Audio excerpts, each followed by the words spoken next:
All right, getting started with making your first pinch pot. You're gonna open your bag of clay. You're gonna lay your block of clay out. You're gonna look at measuring about 1 inch, okay?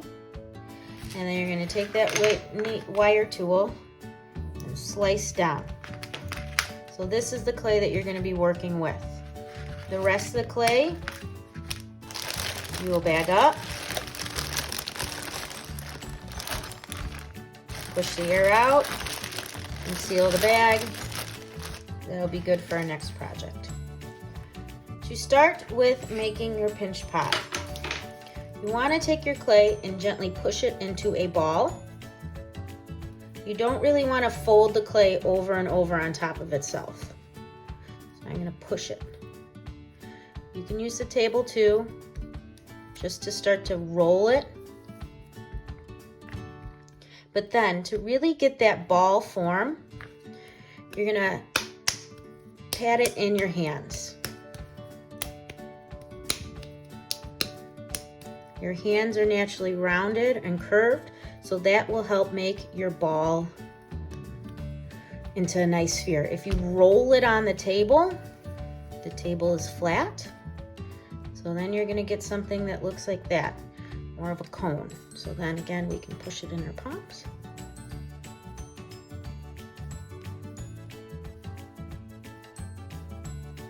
So we get our nice ball shape. So we have about a tennis ball size. Next step, you're gonna take your thumb and you're gonna push into the clay, and you're gonna push as far down as you can until you see that bottom of the clay wiggle. You don't wanna push through, you just wanna push it deep enough so we're at that good thickness. Then what we're gonna do is we're gonna take our hand and we're gonna pinch the clay and turn slowly. I am focusing my pressure on that bottom part of my bowl to start to thin that clay out. And as I'm pinching, you're gonna see that open up. Pinch and turn, pinch and turn, pinch and turn. So I'm doing this. I'm focusing the pressure on this part of the hand and this part of the thumb. I'm not clenching it, so no C's, like a duck, quack, quack. So I'm gonna keep doing that and slowly rotating. As I continue to pinch this bowl, I'm gonna start to feel for the high points. So as my hands move, I can feel my hand get higher, so that means I need to squeeze it or pinch it. Move, move. I continue to do that in a circular rotation. So again, slowly, and as my clay is thinning out, I'm feeling for those high points and pinching them down. Okay? You want to look and pinch. Feel and pinch. And then we have our pinch pot. Now, how do we know this is a good pinch pot? Well, if we were to take this and cut it in half and evaluate the walls, this is the walls, the sides of your bowl. So that's when we talk about pinky thickness. So the bottom tends to always be a touch thicker, but there we go. We've got nice, solid walls to our pinch pot.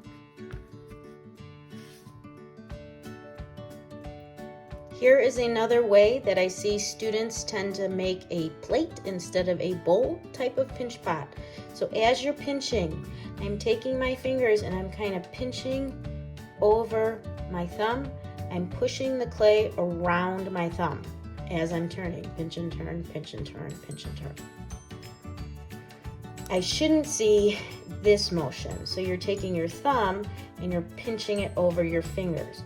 The reason when you do that is that's gonna widen your bowl. So I suppose if you want a wider bowl, that's your approach. But as you continue to do that, if you don't go back to that, the other motion, your bowl will slowly become wider and wider and wider and flatten out. And now here's what not to do as you pinch the walls on your pinch pot.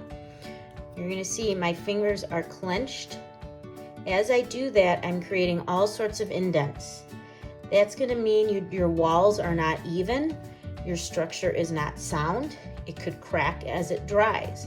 Plus, you're making this harder for you to create even walls in the long run. So you wanna be like this, not this.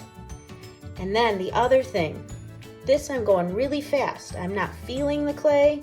I'm not trying to feel where I need to pinch a little more or back off my pressure. Now, why don't we want to do this? If we get to the end and we cut our bowl,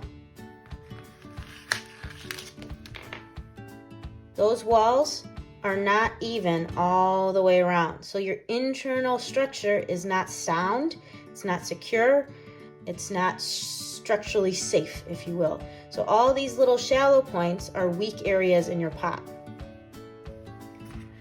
Once you have pinched your walls to all an even thickness, which is your pinky thickness, you would then need to let your clay set up and get a little harder, closer to that leather hard stage.